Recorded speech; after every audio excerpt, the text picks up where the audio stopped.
జగనన్న గారు ముఖ్యమంత్రి స్థాయిలో ఉన్నారు. జగనన్న గారు ముఖ్యమంత్రి స్థాయిలో ఉండి కూడా ఎంత చెయ్యగలిగుండి కూడా ఏమి సాధ్యమైంది, ఏమి సాధించగలిగారు?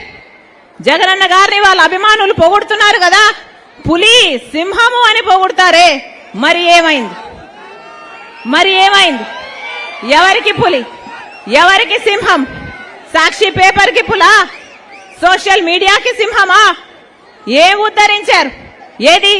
ఒక్కసారి విప్పండి మీ పంజా బీజేపీ మీద, ఒక్కసారి గర్జించండి బీజేపీ మీద మీకు దమ్ముంటే. ఒక్కటంటే ఒక్క వాగ్దానం నిలబెట్టుకోలేదే, అయినా కూడా ఒక్క ఉద్యమమైనా మీరు చేయకపోతే మీరు ఆంధ్ర రాష్ట్ర ప్రజలకు ద్రోహులుగా మిగిలిపోరా? చరిత్ర మిమ్మల్ని క్షమిస్తుందా?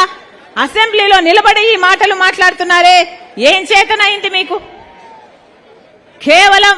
కేవలం బెదిరింపులు, కేవలం బూతులు తిడుతూ సొంత ఆడబిడ్డల్నే బజారుకి ఇడుస్తున్నారు, వ్యక్తిగతంగా దూషణలు చేస్తున్నారు. ఇదే చేతనైంది కదా మీకు? మీకు పోలవరం సాధించడం చేతనైందా? మీకు స్పెషల్ స్టేటస్ సాధించడం చేతనైందా? మీకు రాజధాని సాధించడం చేతనైందా? మీకు పరిపాలన చేతనైందా? ఇది పాలన అంటారా? దిక్కుమాలిన పాలన అంటారా? జగనన్న గారు ముఖ్యమంత్రి స్థాయిలో ఉన్నారు.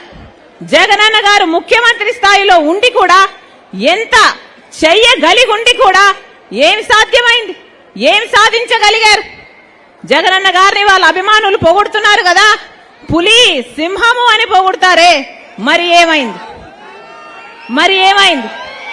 ఎవరికి పులి, ఎవరికి సింహం? సాక్షి పేపర్ కి పులా, సోషల్ మీడియాకి సింహమా? ఏం ఉద్ధరించారు? ఏది? ఒక్కసారి విప్పండి మీ పంజా బీజేపీ మీద, ఒక్కసారి గర్జించండి బీజేపీ మీద మీకు దమ్ముంటే. ఒక్కటంటే ఒక్క వాగ్దానం నిలబెట్టుకోలేదే, అయినా కూడా ఒక్క ఉద్యమమైనా మీరు చేయకపోతే మీరు ఆంధ్ర రాష్ట్ర ప్రజలకు ద్రోహులుగా మిగిలిపోరా? చరిత్ర మిమ్మల్ని క్షమిస్తుందా? అసెంబ్లీలో నిలబడి ఈ మాటలు మాట్లాడుతున్నారే, ఏం చేతనైంది మీకు? కేవలం బెదిరింపులు, కేవలం బూతులు తిడుతూ సొంత ఆడబిడ్డల్నే బజారుకి ఇడుస్తున్నారు, వ్యక్తిగతంగా దూషణలు చేస్తున్నారు. ఇదే చేతనైంది కదా మీకు? మీకు పోలవరం సాధించడం చేతనైందా? మీకు స్పెషల్ స్టేటస్ సాధించడం చేతనైందా? మీకు రాజధాని సాధించడం చేతనైందా? మీకు పరిపాలన చేతనైందా? ఇది పాలన అంటారా? దిక్కుమాలిన పాలన అంటారా?